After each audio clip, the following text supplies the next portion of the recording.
Welcome to Browser in Seconds. If you're new here, special welcome. In this video, I'm gonna teach you how to clear cookies here in Brave Browser. So this is very easy. What you're gonna do is the first step. On the upper right corner, click the three horizontal lines, go to Settings, and then on the left side, go to Privacy and Security. Click Delete Browsing Data. So if you're concerned with cookies, you can just make sure that this one is checked. And for the other stuff, it's up to you. It's up to your preferences. And then you can also choose the duration or the time span. So of course, the longer, the more cookies that would be deleted.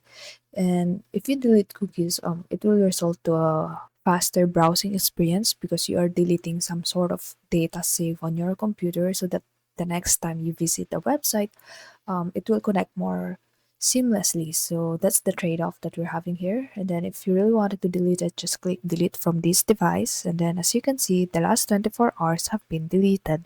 Thank you and see you in the next video.